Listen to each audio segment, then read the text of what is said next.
dal leen ak jàmm ci Adiana TV ñoo ngi sàkku bu baax ci yéen ngeen abonné si ndax lépp loo xamante ni jëm na ci kaaraange réew mi jëm na ci avancement réew mi waaye jëm na ci xam-xamu ndaw ñi dañ ciy dox kon ñu ngi sàkku bu baax ngeen abonné si Adiana TV te yomb na lool bësal ci bouton bu xonk bi nga am. Merci de votre fidélité encore une fois sur notre chaîne YouTube Adiana TV et merci aussi de nous accompagner davantage. Aujourd'hui, nous voulons aborder avec vous un thème qui est très intéressant, c'est jeunesse et spiritualité. Alors je suis avec Omar, qui est un ami très franc.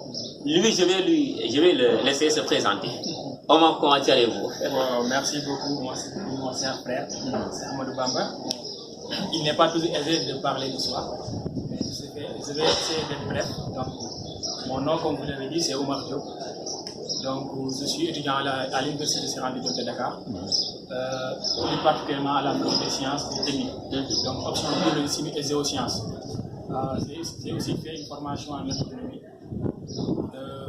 Donc, jusqu'à présent, je suis étudiant parce que je cherche toujours la connaissance. C'est la connaissance qui peut aider cette jeunesse. Donc, comme disait l'adage des grands hommes, aux jeunesses, armez-vous de la science jusqu'aux dames.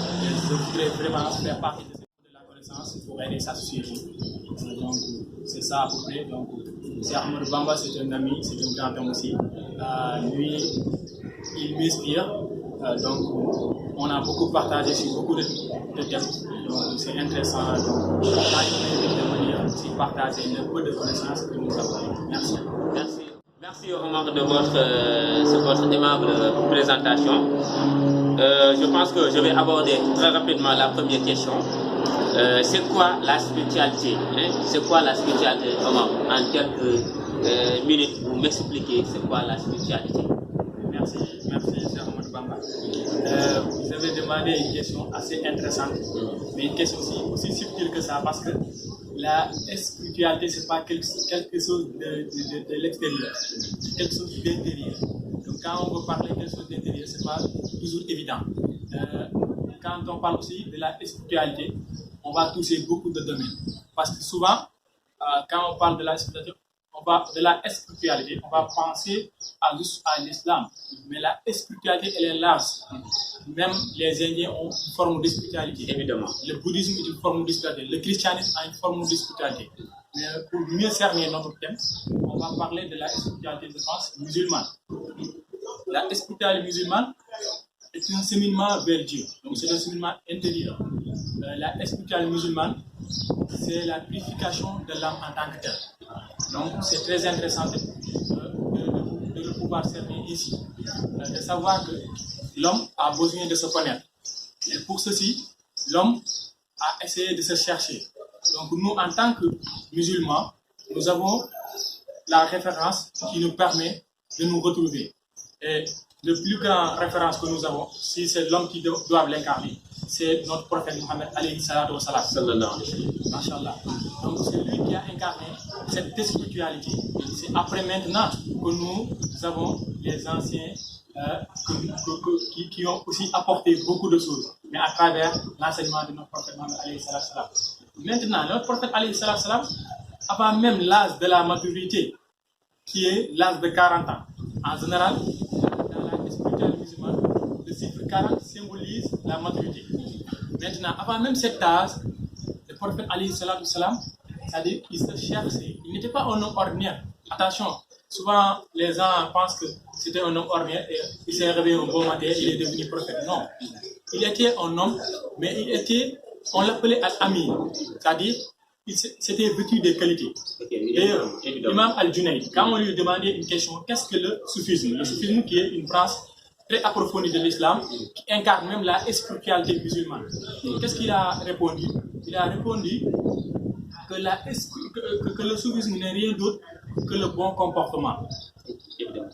Les gens ont donné d'autres définitions. Il y a beaucoup de définitions par rapport à ces termes, par rapport à l'historique même du mot. Parce que même ce terme n'existait pas au temps des prophètes. Mais c'était une réalité vécue intérieurement. C'est cette réalité qu'on appelle chez nous la spiritualité. La spiritualité, c'est un état de se retrouver en soi. D'avoir ce cœur-là qui s'est privé de tout.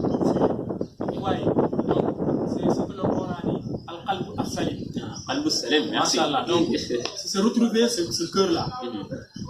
De telle sorte que tous les obstacles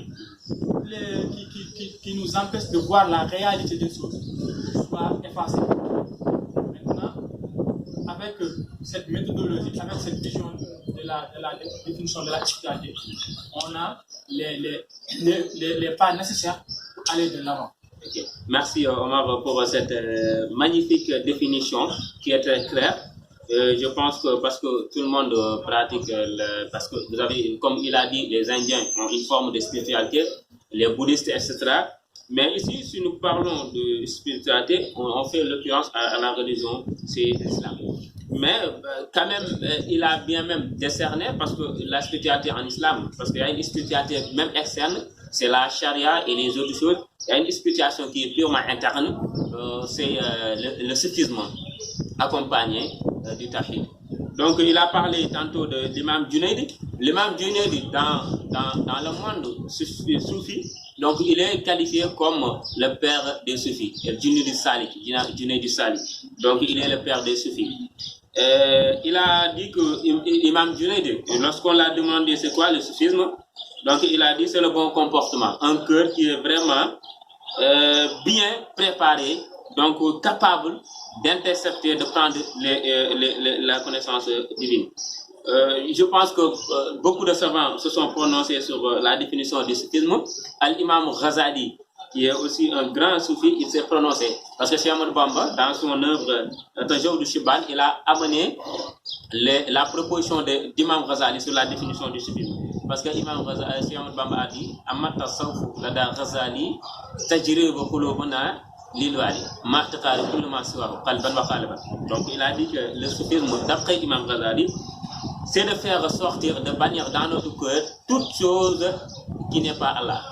Et donc de se préoccuper d'avoir l'agrément de notre Seigneur. Donc je pense que vous avez bien étayé cela, Omar. Alors merci. Alors je vous demande maintenant qui doit pratiquer cette spiritualité. Est-ce que ce sont les vieux seulement, les vieux qui ont actuellement 60 ans, 70 ans, ou bien même les jeunesses doivent épouser, adopter cette spiritualité? Encore une question aussi importante. Évidemment. Vous savez pourquoi? Parce que vous avez parlé tout à l'heure de vieux. Le vieux est synonyme de maturité. D'ailleurs, nous avons un penseur africain qui dit qu'en Afrique, un vieillard qui meurt est une bibliothèque qui brûle. Maintenant, dans la spiritualité, que signifie être vieux? Attention, dans la spiritualité, être vieux, c'est être aussi conscient. Être vieux, c'est connaître ses objectifs. Être vieux, c'est avoir la maturité. Et vous m'excusez, ce pensée-là, c'est Ampateba. Amadou Ampateba. Donc c'est bien de faire passer son nom avant que les autres disent que non, c'est de l'ingratitude. Donc c'est Amadou Ampateba qui disait il disait qu'en Afrique, un vieillard qui meurt, c'est une bibliothèque qui brûle. On va y revenir parce que c'est une très bonne... Effectivement. Donc, je disais tout à l'heure, dans la spiritualité musulmane, être vieux symbolise aussi la maturité spirituelle.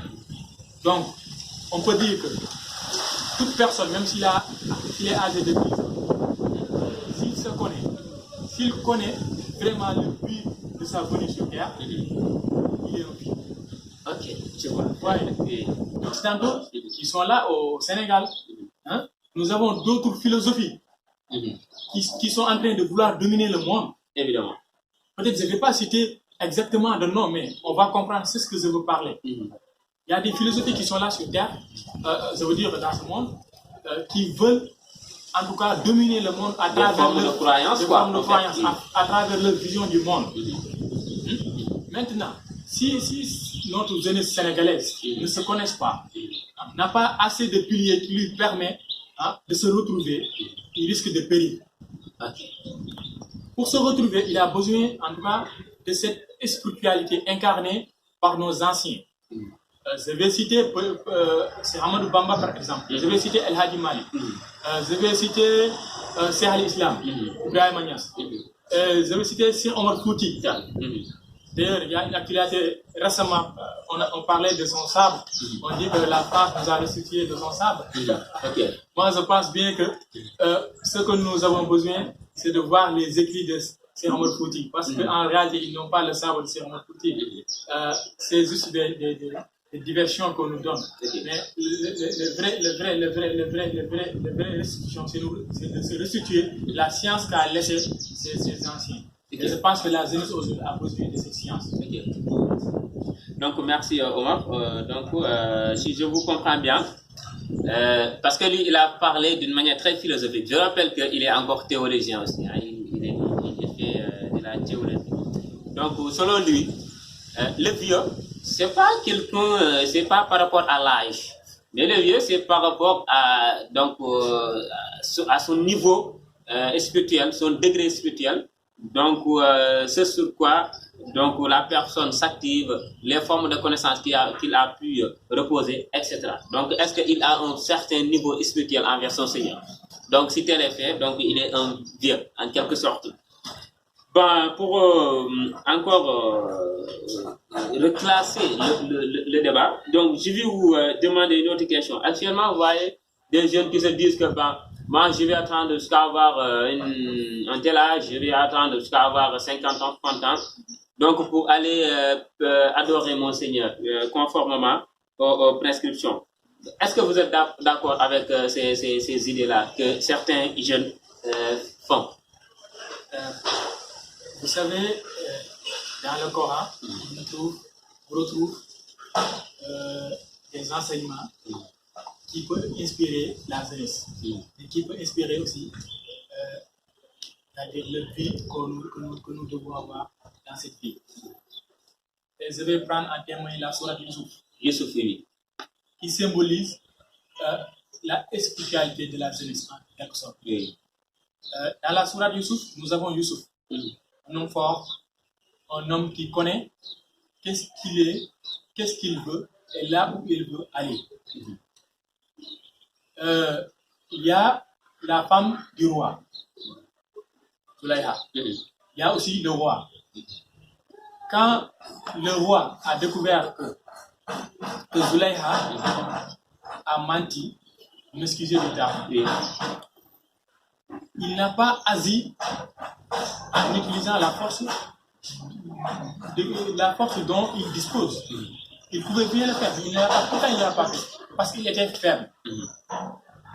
Youssouf et Zulaïha, vous l'avez dit, donc vous avez vu que le roi pouvait utiliser la force dont il détenait, mais il ne l'a pas fait. Mais quelle analyse faites-vous sur cela? Pourquoi le roi n'a pas utilisé sa force? Okay. Nous parlions tout à l'heure de spiritualité. Vous savez, dans la spiritualité, tout est symbole aussi. Les hommes de Dieu, quand ils lisent le Coran, ils ne vont pas juste se limiter à travers la tradition qui est superficielle, extérieure, en cas de dire, qui est une bonne tradition quand même, parce que ça nous permet quand même de vivre notre charia. Mais eux, ils vont essayer d'aller aussi au-delà, de chercher aussi le sens des versets. Et sur ce, ils ont essayé de trouver des symboles. Maintenant, dans la sourate Youssouf, Youssouf, il symbolise quoi? Il symbolise le roux qui est en nous-mêmes. L'âme. Non, on dit l'esprit quand même ça. Vous savez, des fois les gens font un peu de nuance entre l'esprit, l'âme et le cœur. On parle du cœur spirituel. Quelle est la différence entre l'esprit, l'âme et le cœur? Ça demande notre thème.